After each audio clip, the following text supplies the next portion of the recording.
Hello students, in this video we will discuss exercise 2.5. First question, you will have to solve the following linear equation. You are given the linear equation. Linear equation means the highest power of the variable is 1 and you will have to solve that equation. Solving means you have to find the value of x in terms of some constant quantity. Alright, तो आप लोगों ने ऐसा करना है. तो first of all जो हम स्टेप मैंने आप लोगों को अपनी पिछली वीडियोस में भी बताया था वो ये था कि आप लोगों ने जो वेरिएबल वाली टर्म्स हैं सबसे पहले आपने उनको लेफ्ट हैंड साइड पे लेके आना है.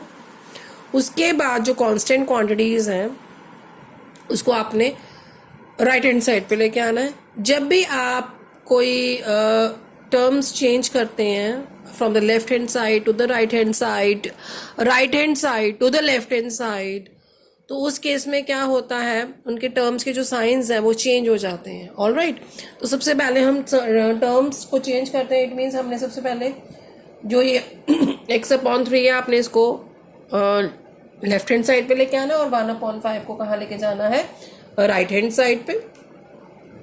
तो हम लेके जा रहे हैं x/3 को. x/2 की जो साइन है it will remain the same. x/3 क्या हो जाएगा, माइनस हो जाएगा.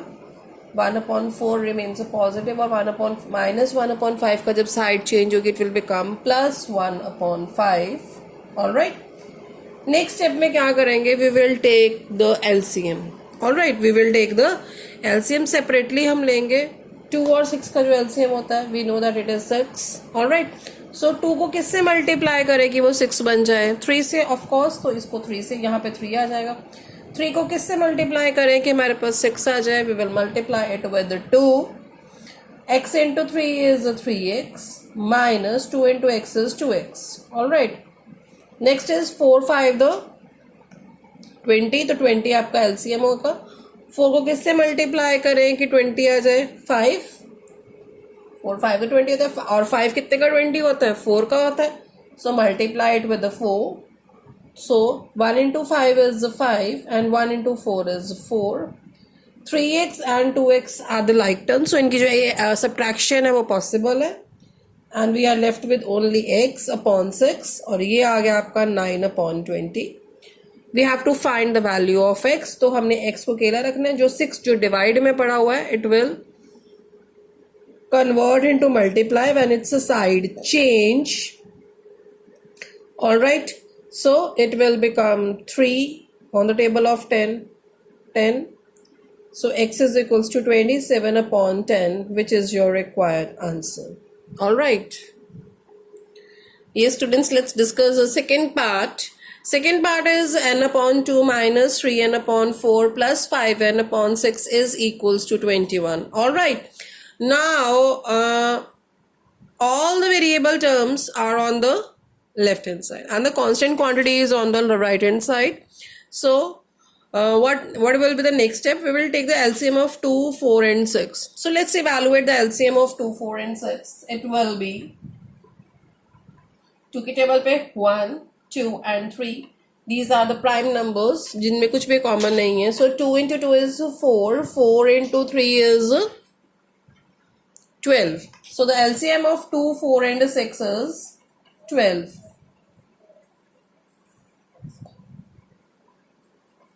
Alright, so in the next step we will take the LCM 12. 2 कितने का 12 होता है, 6. So multiply it with the 6. 4 कितने का 12 होता है, 3. So we have to multiply this its numerator with the 3. And 6 कितने का 12 होता है, 2. So we have to multiply this numerator with the 2. Now it will become 6n minus 3 into 3 is 9n. 5 plus 5 into 2 is 10n is equals to 21. Alright, in the next step 6 minus 9 is minus 3. 6 minus 9 is minus 3 and minus 3 plus 10 is 7. So it will become 7n is equals to 21. Now this 12 is a divisor of n. So जब इसकी side change होगी तो it will convert into multiply. और जो 7 multiply में वो क्या हो जाएगा, divide when its side will change, do the possible cutting. 7 3 the 27 होता है. So the value of n is equals to 36. 3 into 12 is 36 now, that's why. And this is your required answer. Yes, beta, let's discuss the third part. Alright. So the first step is we have to collect the variable terms. These are the variable terms on the left hand side. So we have x and minus 8x upon 3, and we have the term minus 5x upon 2 on the right hand side, and I have to shift it to the left hand side. जब इसकी side shift होगी, the negative sign will convert into the positive one, so it will become plus 5x upon 2. Alright. And now we have plus 7 on the left hand side. I have to shift this to the right hand side because this is a constant quantity. So जब ये plus 7 है, it will convert into minus 7 when it's a side change. Alright. Now in the next step we will take the LCM of 3 and 2 on the left hand side, which is the LCM of 3 and 2 is obvious 6, because दोनों किसी common table पे नहीं जा रहे, तो उनको multiply करके जो answer आता है, that will be your LCM. So your LCM is a 6. Nothing is written in the denominator of x, so I am going to write it as 1. So 1 को किससे multiply करेंगे, हमारे पास 6 आ जाए. 6 से multiply करेंगे because 1 6 is 6, so I am going to multiply its numerator with the 6. 3 को किससे multiply करेंगे कि आपके पास 6 आ जाए. 3 को आप 2 से multiply करेंगे, so we have to multiply it with 2. 2 को आप किससे multiply करेंगे कि आपके पास 6 आ जाए, with the 3. So यहाँ पे आपके पास आ गया 3. Alright. So x into 6 is the 6x minus 8 into 2 is 16. साथ में x पड़ा हुआ है. And 5 into 3 is 15. x पड़ा हुआ है. Alright. और इसके नीचे भी कुछ नहीं है. 6 और 1 का LCM अगेन आपके पास 6 आ गया. 17 6 कितने का 6 1 the 6 होता तो ये 1 से मल्टीप्लाई होगा, और 1 6 the 6 होता तो ये 6 से मल्टीप्लाई होगा. तो 17 1 the 17, so 17, and 7 6 the 42. Alright. In the next step, 6 minus 16 is minus 10. Alright. And minus 10 plus 15 is 5. So it will become 5x. Alright. Let's erase it. Now 17 minus 42. 17 minus 42 is minus 25 upon 6 is the same. So when it's a side change, जो ये divide में it will shift to the numerator or multiply we can say, and 5 जो multiply में वो कहाँ पे चला जाएगा, divide में. Do the possible cutting. 6 और 6 cancel हो जाएगा. 5 the 25 होता है, so we will get 5 over here. So the value of x is equals to minus 5, which is your required answer. Alright. Yes, students, let's discuss one more part. Alright. Your question number 4 is x minus 5 upon 3 is equals to x minus 3 upon 5. बेटा जो ये 3 और 5 है, ये complete numerator के नीचे left hand side पे भी 3 पड़ा हुआ है, और right hand side पे क्या वो पड़ा हुआ है, 5 पड़ा हुआ है. तो first step हमारा क्या होगा, we will cross multiply this. Alright, हम cross multiply करेंगे.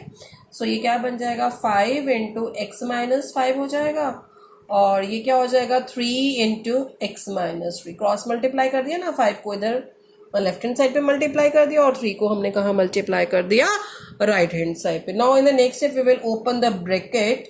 5 into x is 5x. Minus का साइन पड़ा हुआ है, we will put minus sign over here. And 5 into 5 is 25. 3 into x is 3x, and 3 into minus 3 is minus 9. Alright. So in the next step हमारा क्या होगा, we will collect the variable terms on the, ये variable वाली terms है, इसको हम left hand side पे लेके आएंगे, और जो कांस्टेंट क्वांटिटीज है उसको हम कहाँ लेके जाएंगे, राइट हैंड साइड पे लेके जाएंगे. सो 5x और ये 3x जो है, जब इसकी साइड चेंज होगी it will convert into minus 3x. Minus 9 will remains the same, और 25 की जब साइड चेंज होगी माइनस 25 की, तो ये किस में कन्वर्ट हो जाएगा, प्लस 25 में. All right. And these two terms are like terms, so इनकी जो सब्ट्रैक्शन है वो पॉसिबल है. So 5 minus 3 is nothing but 2. 2 के साथ x वेरिएबल यूज हो रहा है and is equals to -9 + 25 is 16. Next step में जो 2 है ये x के साथ मल्टीप्लाई में पड़ा हुआ है. जब इसकी साइड हम चेंज करेंगे it will convert into divide, do the possible cutting, and the value of x is equals to 8, which is your required answer. Yes students, this question is very very important और इसमें बहुत सी छोटी छोटी चीजें हैं जिसको हमने ध्यान, we have to concentrate on those things very carefully.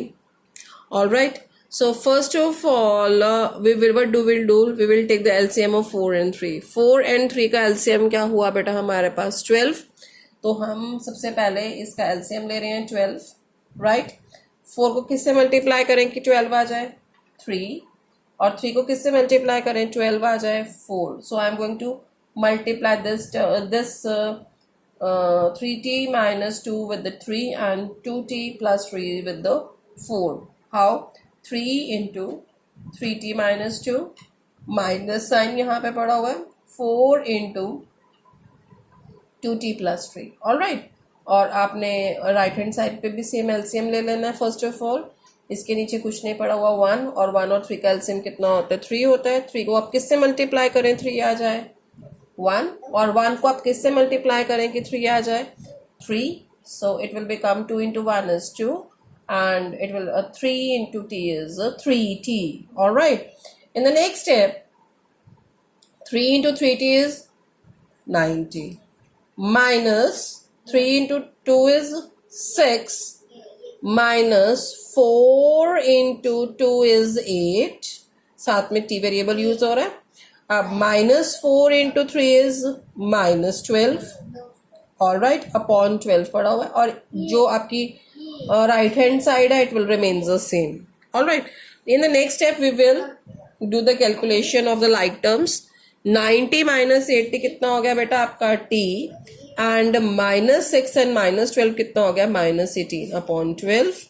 All right, so 2 into 3t upon 3. in the next step मैं 12 को इधर क्रॉस मल्टीप्लाई कर रही हूँ बेटा. 12 2 minus 3t upon 3. ये 12 इसके साथ मल्टीप्लाई में पड़ा हुआ है ना, तो ये कैलकुलेशन इसकी कटिंग हो सकती है. तो ये बन गया आपका 4. ऑल राइट, तो 4 into 2 is 8, minus 4 into 3 is 12, so 12t. All right, अब इसकी हम साइड चेंज कर रहे हैं. वेरिएबल्स को हम लेफ्ट हैंड साइड पे कलेक्ट कर रहे हैं, कांस्टेंट क्वांटिटीज को हम कहाँ कलेक्ट कर रहे हैं राइट हैंड साइड पे. इसके आगे कुछ नहीं पड़ा हुआ, it means 1. 1 plus 12 is 13. 13t is equals to 26. This implies t is equals to 26 upon 13. Cutting करके कितना आ गया बेटा आपके पास t की value 2, which is your required answer.